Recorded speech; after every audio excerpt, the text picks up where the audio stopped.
우주에 생명이 태동하기도 전 태초에는 빛 그리고 어둠이 존재했습니다.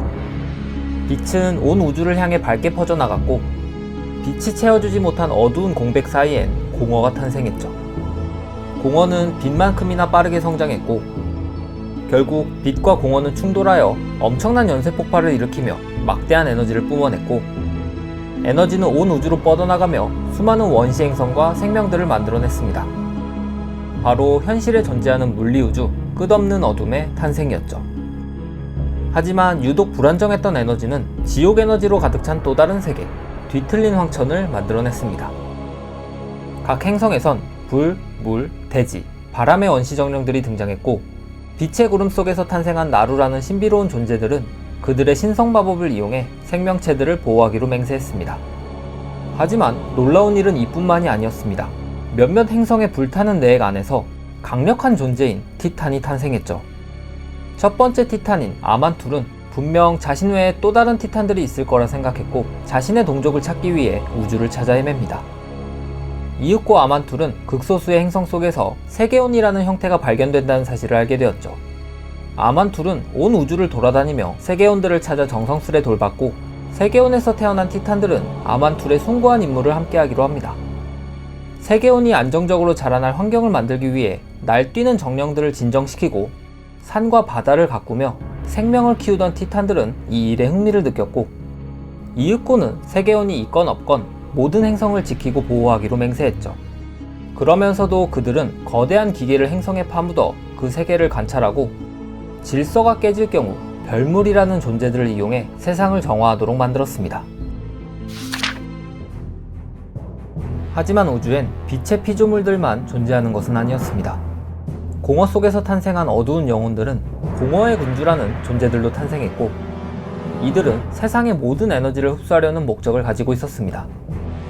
티탄의 활동을 지켜보던 그들은 강력한 그들을 타락시켜 수하로 삼으려 했지만 강직한 티탄들은 흔들리지 않았죠. 결국 공허의 군주들은 티탄으로 아직 성장하지 못한 세계온들을 타락시키기로 결정하고 세계온을 찾기 위해 우주 곳곳의 어둠의 생명체 고대신들을 흩뿌리기 시작했습니다. 또한 뒤틀린 황천에서 역시 악마라는 생명체들이 태어났고 시시각각 끝없는 어둠으로 기어나와 행성들을 모조리 파괴하기 시작합니다. 티탄들에겐 악마들이 더욱 직접적인 위협으로 느껴졌고 티탄들은 이 위협을 막기 위해 그들을 대표해 악마와의 전쟁을 치를 수호자로 살게라스를 선발하게 되죠. 확고한 신념으로 무장한 살게라스는 오랜 시간 동안 수많은 행성에서 수많은 악마들을 학살했습니다. 또한 아그라마르라는 젊은 티탄이 살게라스의 뛰어난 부관으로서 활약했죠. 하지만 악마라는 존재는 황천의 불안정한 에너지가 가득한 곳에서 죽이지 않는 한 뒤틀린 황천으로 돌아가 육체를 재구성해 돌아왔죠. 죽지 않아요. 이미 죽였던 악마들을 다시 마주한 살게라스는 깜짝 놀랐고 긴 연구 끝에 마르둠이라는 감옥을 만들어내 악마들을 영원히 수감시켰습니다. 강력한 티탄의 활약으로 악마들의 침입은 줄어들었고 세상은 평화를 맞이합니다. 하지만 진정한 위협은 따로 있었습니다. 홀로 우주를 정찰하던 살게라스는 어둠의 머나먼 구석에서 고대신이 행성에 스스로를 파묻은 채 세계온을 타락시키는 장면을 목격합니다.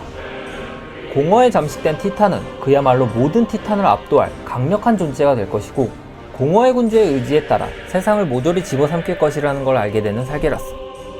생애 처음으로 공포를 느낀 살게라스는 검을 들고 단칼에 행성을 베어 고대신과 세계온 모두를 없애버립니다.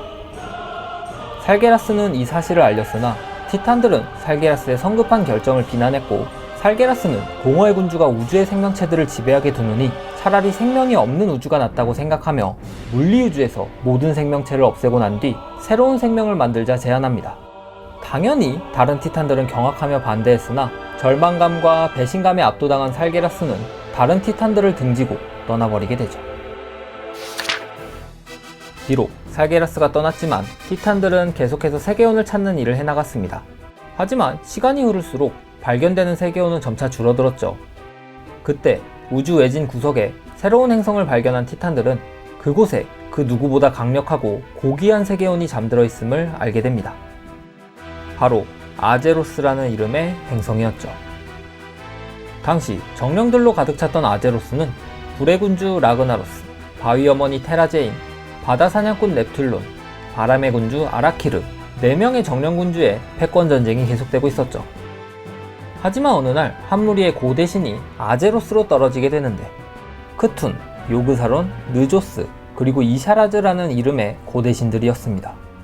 각기 다른 지역에서 고대 신들은 주변 땅을 황폐화시켰으며 자신들의 수하로 얼굴 없는 자 느라키와 곤충 종족 아퀴르를 만들어내 검은 제국을 만들어냈습니다.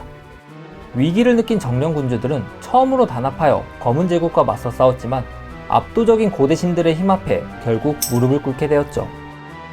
아제로스는 그렇게 몰락의 위기에 처하게 됩니다. 위기에 빠진 아제로스를 발견한 티탄들은 힘을 합쳐 아제로스를 구하기로 의견을 모았으나 거대한 티탄이 직접 나서면 세계원에 상처를 주거나 죽일 수도 있었기에 그들은 자신들을 대신할 강력한 피조물들을 만들기로 결정합니다. 티탄들은 자신들을 본딴 모습을 지닌 수호자들을 만들었고 티탄이 벼려낸 피조물들을 부릴 수 있는 권한을 주었습니다.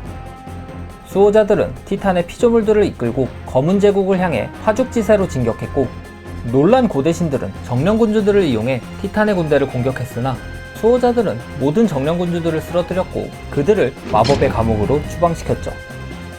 마침내 이샤라즈가 있는 검은 제국의 중심부에 도착한 수호자들. 하지만 이샤라즈는 티탄의 피조물들을 타락시키며 공포를 불러일으켰고 이에 아만툴은 이샤라즈만큼은 직접 처리해야겠다는 생각으로 아제로스 표면에 내려옵니다. 아만툴은 아제로스에 뿌리 깊게 박힌 이샤라즈를 그대로 뜯어버렸으나 그 과정에서 아제로스 표면엔 치명적인 상처를 남기게 되었죠. 이 방법은 안되겠다고 생각한 수호자들은 고대신을 약화시킨 뒤 그들의 타락을 중화시키는 감옥을 만들어 영원히 봉인할 계획을 세웁니다. 치열한 전투 끝에 수호자들은 남은 3명의 고대신들을 봉인하는 데 성공합니다. 검은 제국의 몰락으로 아제로스엔 평화가 찾아왔지만 아제로스의 표면에 생긴 상처는 치유되지 않았습니다. 수호자들은 밤낮을 매달려 분출하는 생열을 막을 마법의 수호물을 만들었고 상처가 있던 자리엔 생기 넘치는 에너지로 이루어진 호수, 영원의 샘이 만들어지게 되었죠. 이후 수호자들은 세계원을 위한 환경을 조성할 의지의 용광로와 시초의 용광로를 설치했고 제1관리자로 임명된 오딘은 폭풍우 봉우리라 알려진 산악지대에 용광로 설치 작업과 요그사론의 감옥 감시를 위한 요새 울드아르를 건설하게 됩니다. 대수호자 라는 이샤라즈의 심장을 지하금고에 가둔 다음 시초의 용광로를 보호할 요새 울둠을 건설했으며 크툰이 감금되어 있는 감옥을 확장해 요새 안퀴라즈를 만들었습니다. 용광로에선 바위와 강철로 만들어진 생명체들을 만들어냈고 그곳에서 탄생한 아누비사스 거인, 톨비르, 브리쿨은 요새의 수호 임무를 맡았습니다. 치안이 안정되자 수호자들은 세상을 가꿀 새로운 하수인들을 만들게 되는데 산을 만들고 땅을 깎을 토석인과 기계장치의 제작과 보수를 맡은 기계노우, 강과 물기를 내는 모구, 그리고 아제로스의 환경을 빚어낼 바다거인과 산악거인들이 그 피조물이었죠. 수호자 프레이야는 에메랄드 꿈이라는 꿈속의 비현실 세계를 만들어냈고 그녀가 만들어낸 다양한 자연의 군락에선 야생신이라 불리우는 신성한 존재들이 나타났습니다. 야생신들은 세계를 탐험하며 원시용을 비롯한 다양한 생명체들을 발견하고 가꿨습니다. 티탄이 벼려낸 피조물들은 스스로 빚은 세계를 별빛의 땅이라는 뜻의 칼림도어라 이름 붙였죠. 수호자들의 노력에 만족한 티탄들은 세계온이 안전한 상태에 있음을 확인했고 별무리인 관찰자 알갈론에게 아제로스의 천체 수호자 임무를 맡긴 채 떠납니다. 만약 세계온이 위험에 처할 경우 용광로를 가동해 아제로스의 모든 생명체를 정화하는 임무였죠. 그렇게 아제로스는 수호자들의 감독 아래 평화의 시대를 맞이하게 됩니다.